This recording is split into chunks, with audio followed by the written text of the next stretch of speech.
Hey, you know that face you give to people when they kind of like disgust you or doing something that you just don't like and you're wondering, what are you up to? What are you doing? That doesn't make any sense. It's something like this. Like,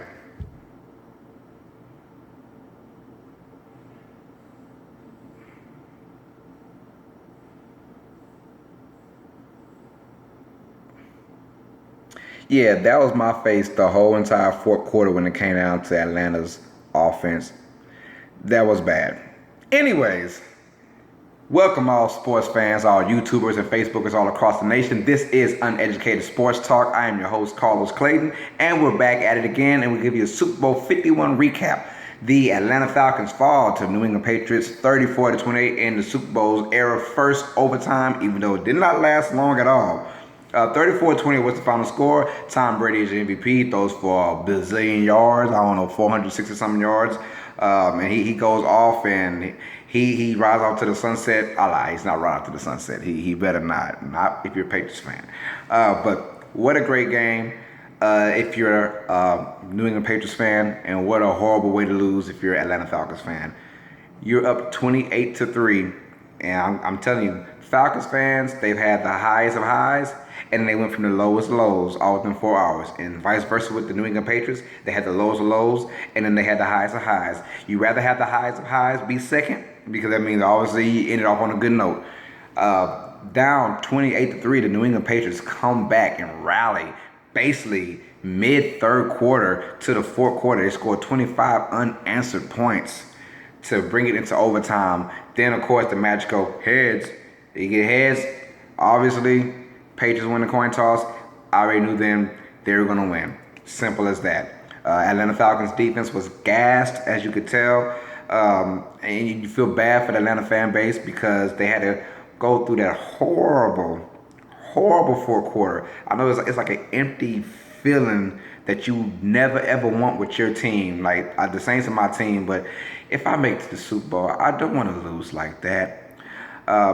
Personally, me, I was in a win-win slash lose-lose situation. I'm not a Patriots fan. They are my second most hated team. And I'm not a Falcons fan. They are my third most hated team. 2 and 3, it really didn't matter who won, who lost. I was going to hate the team for winning and be happy for the team that lost. Both ways. It just so happened to be the Patriots. My prediction was obviously wrong. I had the Falcons winning at 33-30. I thought I was there. With a good prediction, and the blowout happened at first. I said, man, but once it became 28-12, I told everyone, don't discredit or discount the New England Patriots. There's still plenty of time left. Somehow that voodoo Patriots mystique, it comes into teams like, I don't know, Pete Carroll. Hey, run the ball on the 1 yard line, Pete. That happens, and all of a sudden, Atlanta start doing crazy stuff. So we'll talk about that in a minute. But before we get to talking about certain points in the game, I want to let people know. My question was, did Atlanta lose this game or did New England win this game? Now, I know it's a very cliche question. It's kind of, I don't really like asking that question. But here it goes. Okay, now, in reality, New England won the game. Obviously, they're Super Bowl champions. But in hindsight, 2020 hindsight, the Atlanta Falcons absolutely lost this game. They lost their composure. They lost their will. They lost their spirit. They lost their fundamentals all within a quarter and some change. So let's not get it twisted. Yes, the New England Patriots, they won the ball game. But you gotta give it up to Atlanta for helping you win that game. You don't get that kind of help when you're up 28-3 and you're supposed to be the second best team in the or the first best team in the whole National Football League. There's a reason why the greatest comebacks in the NFL Super Bowl history, you've been down by 10. That's it. 10 points. 10 points. You got the Redskins. You have my Saints came back, and then you have New England come back against, I believe, Seattle.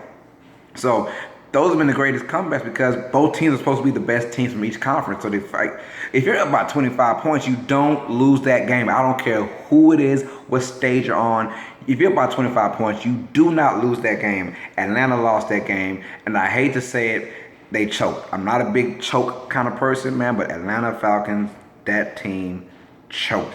that fourth quarter, and you can see it in their eyes, you can see it on their sidelines, you can see it in their coach, you can see it. Well, they didn't really show Kyle Shanahan, but that's the one they really need to show, because Kyle was sitting back like a little baby, was like,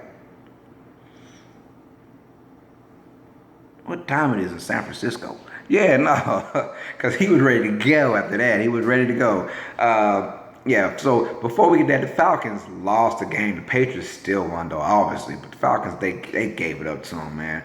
I want to talk about a few things that happened in the game. So the game within the game, the Patriots scored to make it 28-12. Down by 16. That's two scores with two two-point conversions. It's about 9 minutes ago in the game, about 8 minutes ago. Atlanta gets the ball back. Their first run is with, I believe it was Coleman who runs for about 8 yards. He runs for 8 yards. And now it is 2nd and 2. And you're going good. You're on your own about 40, but you're going good. 2nd and 2. Well, let's guess what? Run the ball again. You get 1 yard. It's 3rd and 1. Now my hindsight is, okay, if you're going to pass, have them believe you're sort of going to run. You're sort of going to run. You can't trust if you're going to run or pass, but I would have the defense believing that I'm going to either A, pass, or B, run. The formation they went in was basically a 4-wide formation with the running back not really in the set running back shotgun mode in the backfield, but he was kind of like a wishbone set a little bit. And you could tell he was there just to block. So it was an obvious passing situation on 3rd and 1. At that time, Atlanta had been running the ball, averaging 6.8 yards per carry at that time. And what they decided to do, 4 wide, shotgun, 1 running back that's supposed to block. He's not even in there to actually run, and the defense knows it. So guess what? The defense is coming at him. And what happens? Strip, sack, fumble. I blame that all on Kyle Shanahan. That was a horrible play call. That was a horrible way to get your drive started. You could have ate up more clock. 3rd and 1, the least that happens is you run the ball, or you act like it could be a run so that the linebackers can kind of freeze for half a second, just to be on the safe side. You fake a run, or you play action or something on a 3rd and 1. I don't get the reason why they ran that formation. Now you want to pass it, I understand that. But the formation, it didn't fool anybody, it didn't fool me. I was like, are they seriously going to literally pass the ball? No faking, no nothing. And they deserve to get that strip, sack, fumble. Well, guess what happens? When that happens, the Patriots had the ball basically ready to score again. Once that play happened, I said that was ball game. It was all New England. All momentum had been shifted. Even when New England scored those 12 points, you felt like the momentum wasn't shifted yet. They had to make a big play, and once they got that strip sack, fumble, and recovery, I said that was ball game. You could tell the momentum was just not on the Atlanta Falcons side anymore. It was gone. It was all New England, and you could look in everyone's eyes. You see fear, and I hate to say that the Falcons lost that game, man. So but in my next play, there's still a chance. You're down. You're up 28-20 if you're Atlanta. You get the ball back, and you want to get in your hands and knees, and you praise Julio Jones for that magnificent catch. That's the reason why he's the greatest wide receiver in the game right now, in my opinion. He has a miraculous catch. You're on the Patriots' 22-yard line. 22-yard line. You're up by 8 points. You're up by 8. You score is 31-20. If you get a field goal. They run the ball, 2nd and 11. What they decide to do, instead of running again, because I will run it again, and then if you have to pass on 3rd down, pass on 3rd down. But you try your luck, because you got an automatic field goal, because Matt Bryant doesn't miss too many field goals. He's kind of automatic. They decide to drop back and pass. Empty backfield. It's empty backfield. They drop back and pass. You get sacked for 10 yards. Now, this is a Kyle Shanahan moment again. Now, get ready, 49ers fans. This is going to be your head coach, the guy that was calling these plays in the Super Bowl. It's almost like he got nervous. He got nervous because he didn't want to put his defense back on there. But at the same time, we all knew Atlanta was not going to stop New England's defense. But at the same time, we all predicted New England would have a hard time stopping Atlanta's offense. That's my thing. In the hindsight, you got to realize Atlanta didn't score in 2 quarters. They didn't score in the first.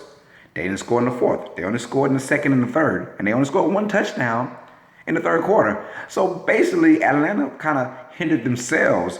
They got opportunity turnovers from their defense, who helped them out. I always said when we were saying whoever had the turnover battle was probably going to win, but I also said that if Atlanta won the turnover battle, I still think that they would have lost. They have a better chance of losing than if New England. If New England lost turnover battle, you would say, well, they can still win. But if Atlanta loses the turnover battle, they're done. But at the same time, the opposite happened. Atlanta won the turnover battle and still could not pull this victory out. The defense helped them out twice. So basically, first quarter, fourth quarter, no scoring from Atlanta. New England shut Atlanta's defense down in overall hindsight. Now let's get back to the game. They're on the 22-yard line.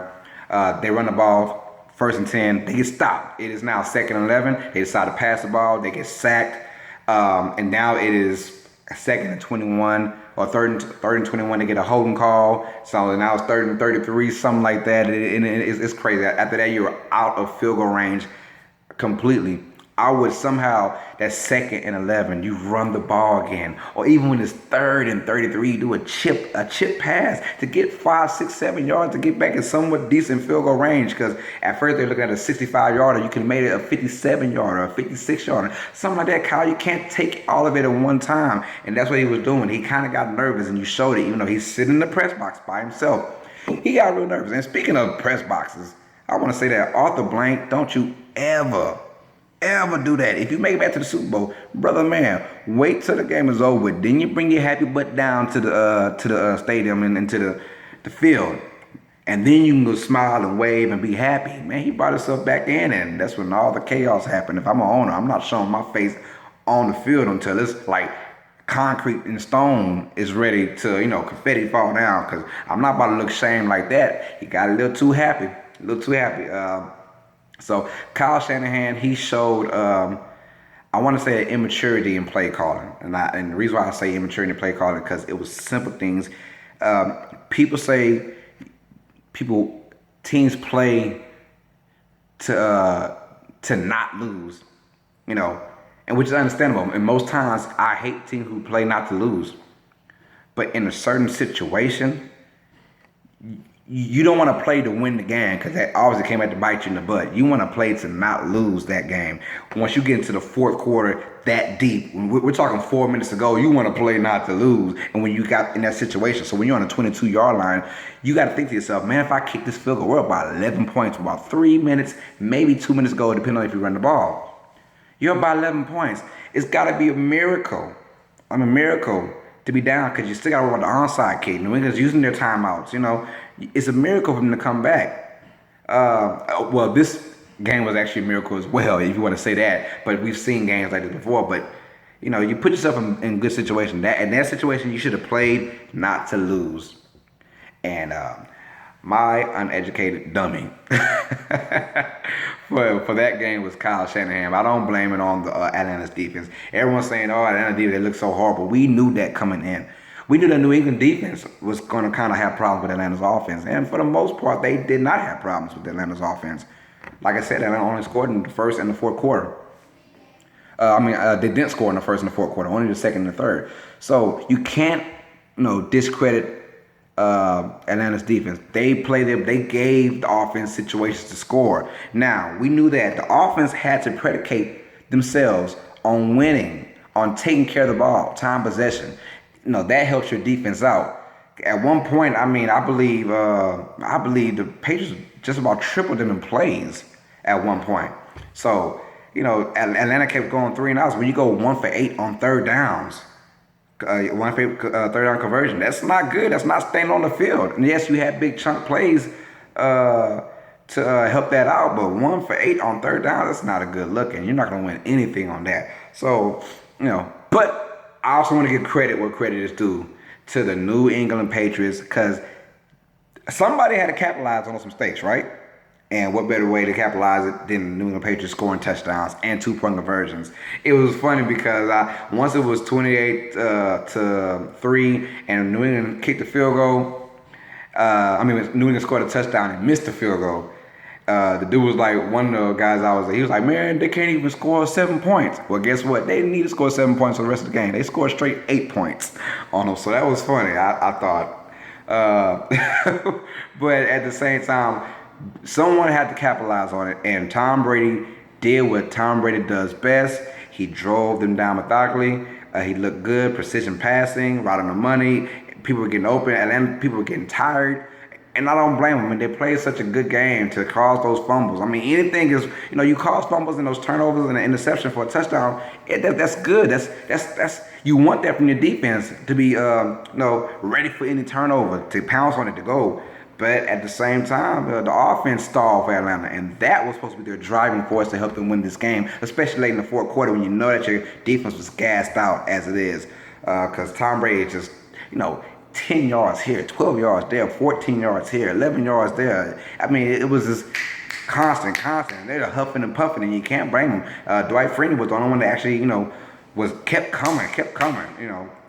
But that's how it goes, man. That's how it goes. So you gotta, you tip your cap, your invisible cap to the New England Patriots for actually capitalizing on all the mistakes from Atlanta, because Atlanta, I hate to say it, man. I don't want to say it like that, but Atlanta deserved to lose that game, and they lost it. They basically gave it to New England, and New England said, you know what, we're not gonna complain. We're not gonna whine about that. Thank you. So, it is what it is. If you're an Atlanta's fan, you gotta live with that for the rest of your life. That you blew a 25-point lead in the Super Bowl. It's not good. It's not good. Now, they capitalized, but let me talk to the people all across the nation who I'm the biggest. Let me not say that. I'm not that big on conspiracies. I'm not. There's been some times the Warriors Cavaliers series had me kind of thinking conspiracy, and that's a money thing with the NBA. I kind of figured that was a conspiracy kind of thing, and it's kind of true. But besides that, I'm not a big conspiracy person. But there's everyone around here saying, man, this game was rigged. Man, this game was rigged. The NFL rigged that one, man. That's messed up, man. How the boys, man, come on, man. They just want the Patriots to win because it'll be all, good talk for the media. And if Atlanta won, they were like, oh, man, we don't care about that. Let's talk about it for one day and it's a wrap. No conspiracies. I saw the game firsthand. I saw the whole entire game.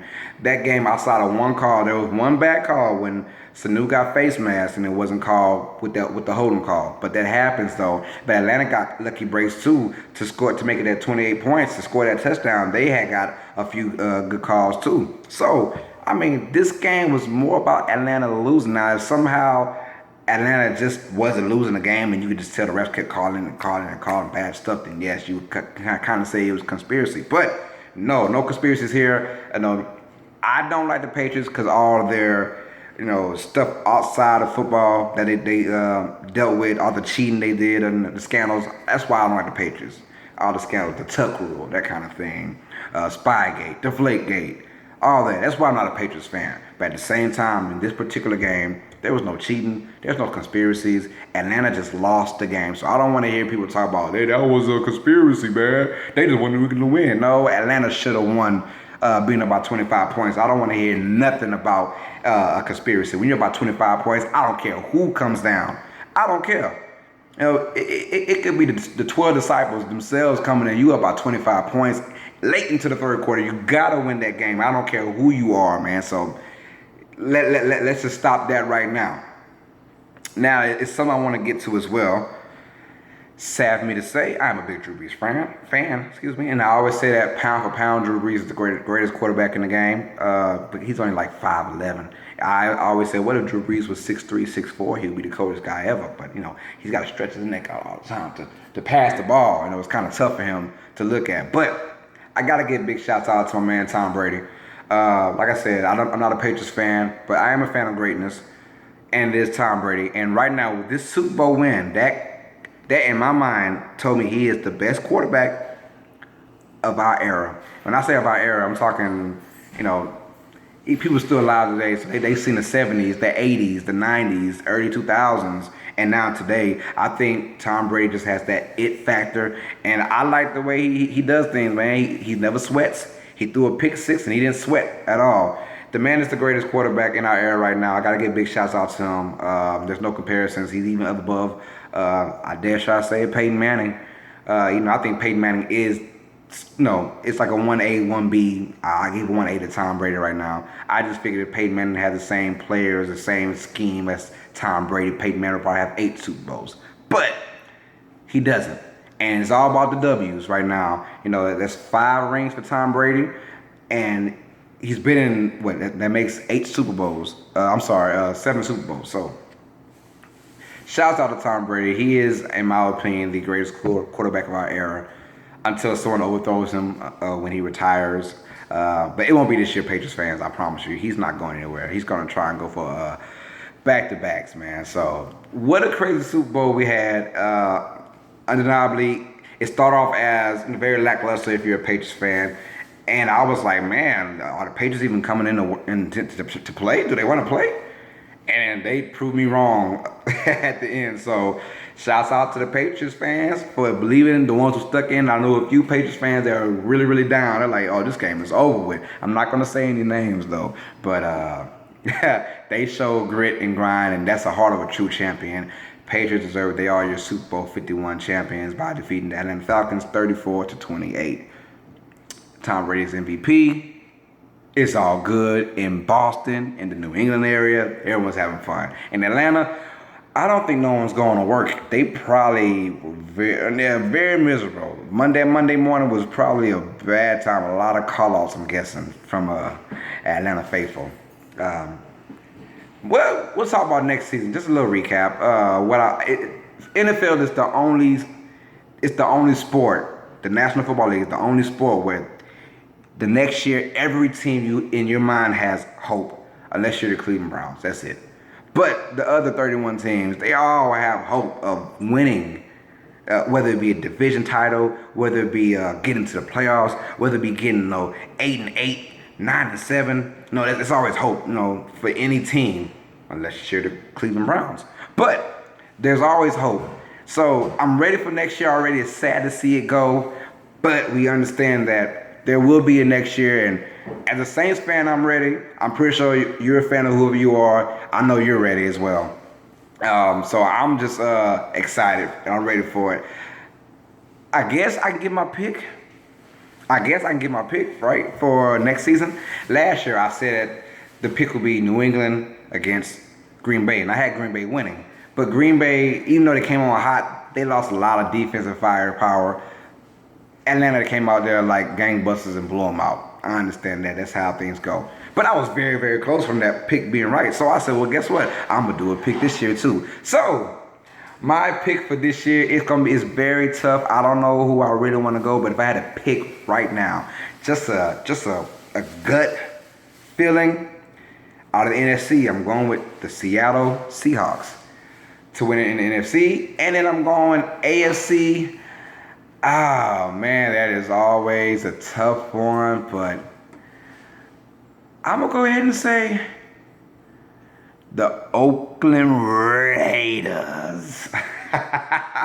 Yes, I said it. This pick right now, it is, I believe, February 7th, 2017, on here on Uneducated Sports Talk. My pick to win the Super Bowl is going to be the Seattle Seahawks. Seattle Seahawks beat the Oakland Raiders in Super Bowl 52. I believe it's in Minnesota that year. I got the Seattle Seahawks winning it. So we'll see. Seattle versus Oakland. Let me know, man. So I want to, shouts out. Let me know who is your Super Bowl pick for next year as well. I also want to know, what do you think about the game? Just give me a recap of the game. Let me know, did Atlanta lose the game, or did New England just straight up win the game? Let me know your thoughts and your comments. Comment below. I want you to like it, share it. If you're on Facebook, share it. YouTube, share it, like it, comment, all that good stuff. You can find me on Facebook. My name is Carlos Clayton. Obviously, find me on Snapchat. It's Carlos UST 1988. I repeat, that's Carlos UST 1988. Of course, UST stands for Uneducated Sports Talk. And then hit me with Twitter. It is at Carlos Clayton _. I repeat, my Twitter account is at Carlos Clayton _. I hope everyone had a great time listening to my recap. Like I said, New England Patriots, they beat the Atlanta Falcons 34-28 in the first overtime period, even though it only lasted about 4 or 5 minutes. It wasn't that exciting. But let me know your thoughts, your comments below, man. I had a great time with y'all. I will see you guys later on. This is Uneducated Sports Talk, and as usual, I'm your host, Carlos Clayton. And as always, sports fans, stay smart, stay uneducated. Peace.